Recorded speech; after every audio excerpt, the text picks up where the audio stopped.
ఇక ఖమ్మం జిల్లా విషయానికి వస్తే పాపులేషన్ 14,01,638 మంది పాపులేషన్ ఉన్నారు. ఇందులో ఎస్సీలు 19.92, ఎస్టీలు 14.22, ఓసీలు 11.78, మైనార్టీలు 8.6, బీసీలు 44.34% మంది ఉన్నారు.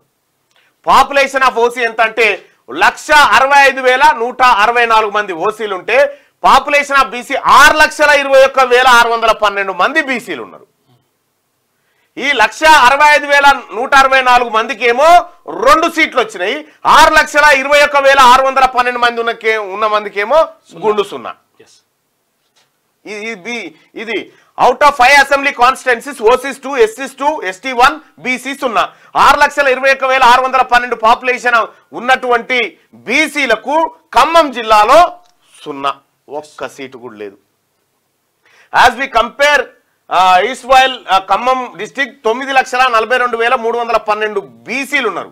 మొత్తం ఉమ్మడి ఖమ్మం జిల్లాలో 9,42,000 మంది బీసీలు ఉంటే ఒక్క ఎమ్మెల్యే కూడా బీసీ ఎమ్మెల్యే లేడు, 0. అదే మొత్తం ఖమ్మం జిల్లాలో 2,97,000 మంది ఓసీలు ఉంటే 3 సీట్లు వాళ్ళకు. సీటు కూడా ఇవ్వలే, కనీసం గెలవడం పక్కకు పెడితే సీటు కూడా ఇవ్వలేదు. ఎందుకు ఇస్తాయి ఆ పార్టీలు? ఏ పార్టీ అయినా కూడా అవి బీసీల పార్టీలు కాదు కదా, వాళ్ళ కోసం పెట్టుకున్న పార్టీలు కాబట్టి మీకు మనం పార్టీ గుర్తుల కోటేస్తాం కదా, పార్టీ గుర్తుల కోటేస్తాం కాబట్టి మనం ఇట్లుంటది అన్నట్టు కథ. ఇది ఖమ్మం జిల్లాకు సంబంధించినటువంటి ముఖ చిత్రం. ఇక చాలా మంది మిత్రులు అన్న మా గురించి చెప్పు అని చెప్పని అంటా ఉన్నారు చాలా మంది.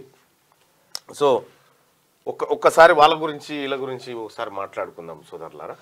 సపోజ్ తెలంగాణ రాష్ట్రంలో అందరి గురించి మాట్లాడదాం, ఒక్కొక్క కాస్ట్ గురించి అందరి గురించి మాట్లాడదాం. ఒక క్లియర్ విషయం ఏంటంటే భారతదేశానికి స్వతంత్రం వచ్చిన తర్వాత 1947 ఆగస్టు 15 నుంచి ఎన్నికలు జరిగిన 52 నుంచి ఈ రోజు వరకు 2024 వరకు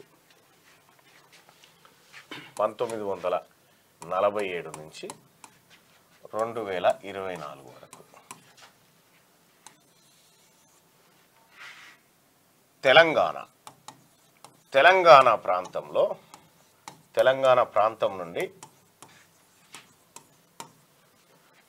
ప్రాంతం నుండి ఒక్క వ్యక్తి కూడా ఎందులో నాయి బ్రాహ్మణులు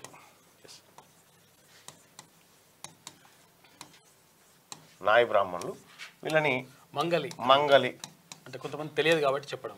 అయితే ఈ నాయి బ్రాహ్మణులు తెలంగాణకు స్వాతంత్రం వచ్చినప్పటి నుంచి ఇప్పటిదాకా ఒక్క నాయి బ్రాహ్మణుడు కూడా తెలంగాణ ప్రాంతం నుంచి మండలికి పోలే, అసెంబ్లీకి పోలే, పార్లమెంటుకు పోలే, ఎక్కడ లేదు, ప్రాతినిధ్యమే లేదు.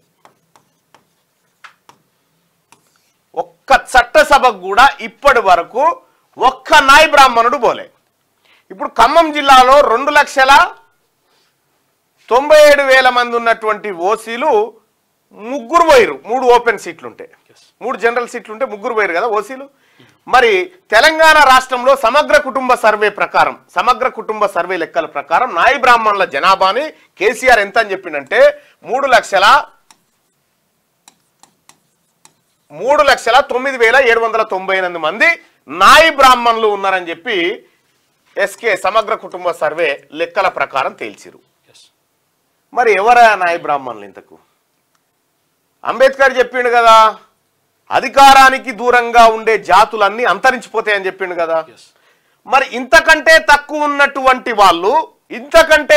ఉన్నటువంటి వెలమ సామాజిక వర్గం నుంచి 14 మంది అసెంబ్లీకి పోయిరు. మీ నాయి బ్రాహ్మణులు అంటే మంగలి వాళ్ళ దాంట్లో సగం కూడా లేరు, వీళ్ళు 14 మంది పోయిరు. మరి వీళ్ళకంటే 3 రెట్లు ఎక్కువ ఉన్నటువంటి నాయి బ్రాహ్మణులు ఒక్కరు కూడా ఇప్పటి వరకు మండలి, అసెంబ్లీ, పార్లమెంట్లో అడుగే పెట్టలే. అందులో ఇంకా గమ్మత్ విషయం, మరి ఎవరు ఈ నాయి బ్రాహ్మణులు? ఎవరు నాయి బ్రాహ్మణ సోదరులారా? ఎవరైనా ఈ లైవ్ చూస్తూ ఉంటే మీ నాయి బ్రాహ్మణ గ్రూప్లో షేర్ చేయండి. నేను చెప్పి చాలా కీలకమైనటువంటి అంశం. మీ దోస్తులు ఎవరైనా నాయి బ్రాహ్మణ సోదరులు ఉంటే, మంగలి సోదరులు ఎవరైనా మీ దోస్తులు ఉంటే వాళ్ళకి వీడియో షేర్ చేయండి. మీరు ఈ వీడియో కూడా జర కొద్దిగా కీలకమైనటువంటి అంశమే.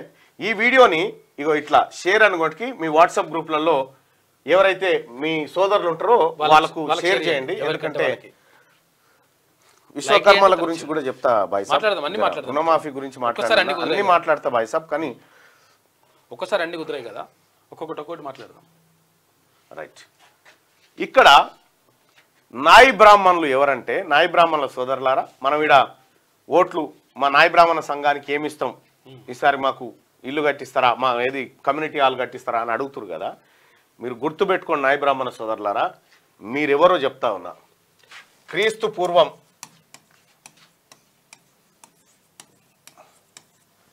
362 సంవత్సరం, అంటే క్రీస్తు బుట్టలే అప్పటికి, అంటే యేసు క్రీస్తు బుట్టలే అప్పటికి బుట్టలే.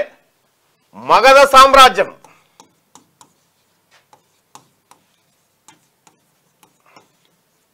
మగధ సామ్రాజ్యాన్ని పరిపాలించినటువంటి మొట్టమొదటి చక్రవర్తి,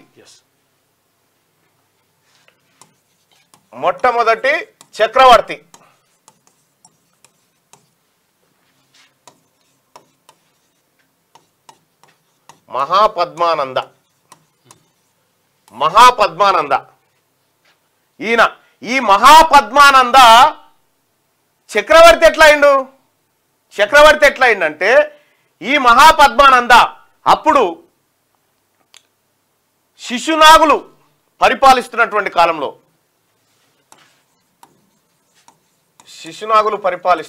కాలంలో వీళ్లకు ఏది వైద్యపరమైనది, క్షవరపరమైనటువంటి సపర్యాలు చేయడానికి ఈ రాజుల దగ్గర ఈయన ఉండేది. ఎవరు? ఈ మహాపద్మానంద. ఈయన ఉంటే ఈయనని ప్రతిరోజు అవమానించారు వీళ్ళు ప్రతిరోజు అవమానించి, ఈయనకున్నటువంటి కొడుకులు ఈయన ప్రతిరోజు అవమానిస్తే అవమానాన్ని భరించలేక అదే నూరుకొచ్చిన కత్తితో ఈ కుటుంబాన్ని మొత్తం చంపేసిండు. ఈ కుటుంబాన్ని అవమానాన్ని భరించలేక చంపేసిండు మహాపద్మానంద. తనకు తాను చక్రవర్తిగా ప్రకటించుకొని ఎవరైతే రాజులు ఉన్నారో అందరు రాజులను ఓడించి చక్రవర్తి అయిండు. చక్రవర్తికి రాజుకు తేడా మళ్ళీ అది కూడా చూడాలి. చక్రవర్తి అంటే అసలు యాక్చువల్గా రాజులు, సామంత రాజులు ఉంటారు. సామంత రాజులు చిన్న చిన్న రాజ్యాలు ఉంటాయి. ఈ చిన్న చిన్న రాజ్యాలన్నిటికీ ఉమ్మడిగా ఉండేటువంటి వాడు చక్రవర్తి. అందుకని చక్రవర్తి గొప్పోడు. అయితే ఈ మగధ సామ్రాజ్యం ఈ ఎక్కడ దాకా ఉంది ఎరికేనా? ఇటీవల మొన్న కరీంనగర్ జిల్లా రామడుగు,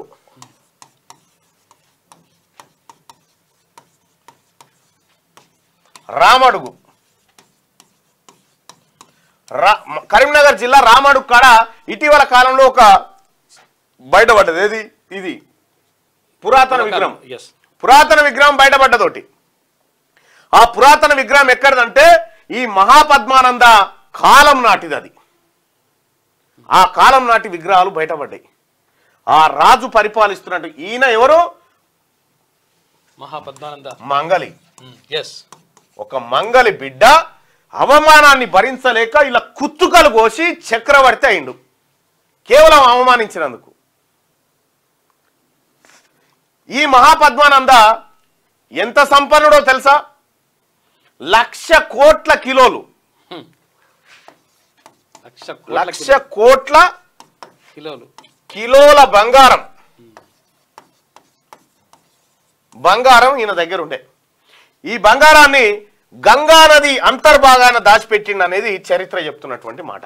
సరే, అది పక్కకు పెడితే మరి నాయి బ్రాహ్మణ సోదరులారా, ఈయన ఎరికేనా మీకు ఎప్పుడన్నా? ఈ మహాపద్మానంద మీకు ఎరికేనా? మీ చరిత్ర మీకు తెలుసా? నాయి బ్రాహ్మణ సోదరులు ఎవరన్నా చూస్తా ఉంటే, ఎవరన్నా ఉంటే ఇక పెన్షన్ల కాడు ఉన్నాం మనం.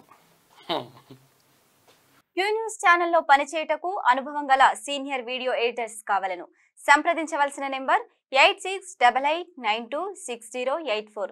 qnewsads@gmail.com ను సంప్రదించండి. లైక్ చేయండి.